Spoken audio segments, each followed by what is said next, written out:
Cold War began. The 1955 Lockheed U-2 was the result of a CIA-funded project to produce a reconnaissance aircraft to spy on America's new enemies. With its bizarre jet engine in a glider design, the U-2 was capable of climbing to the fringes of space to stay out of trouble.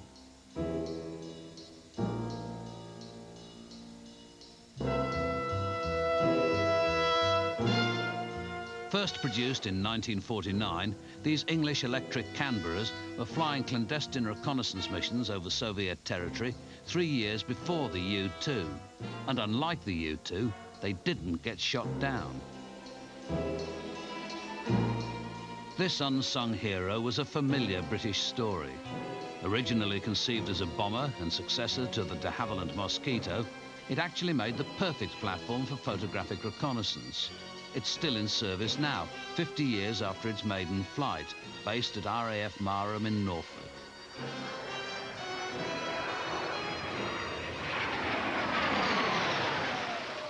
Canberra's now getting quite an old aeroplane, but it's still an extremely useful aeroplane, and the main reason it's still flying is because it has tremendous long legs, it's got tremendous range, and it'll also fly at high level.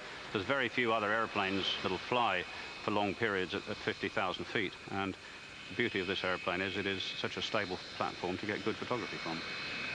Right, the Canberra PR9, which is the top-of-the-range Rolls-Royce model for all the Canberras that were ever built, is extremely popular with all the pilots, and it is an absolute dream to fly. It is a lovely aeroplane.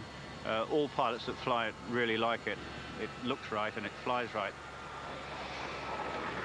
With the Cold War seeming just a bad memory, nowadays the Canberra's schedule is mainly made up of mapping and survey work, but it does still regularly become involved in issues of world importance.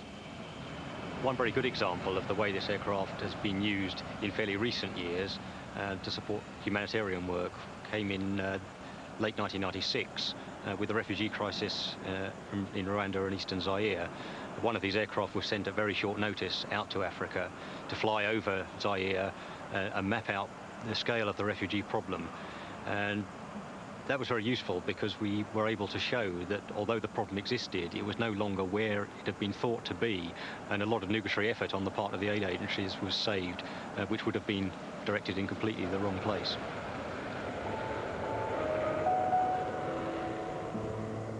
Despite billions of dollars spent on spy satellites perched 100 miles above the Earth's surface, 50-year-old reconnaissance planes like the Canberra still have a future. The air-breathing aircraft still has an advantage in some ways over the satellite because it's very flexible. It's much easier to send an aircraft rapidly to somewhere where you want it than it is to divert a satellite to where you want it.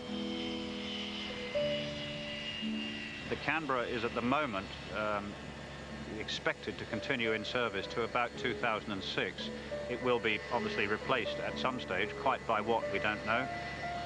That's why it's still here. There is still nothing that can do the job that the Canberra can do as well as it can do it. It's a classic piece of British thoroughbred engineering. It was designed by one man, not a computer.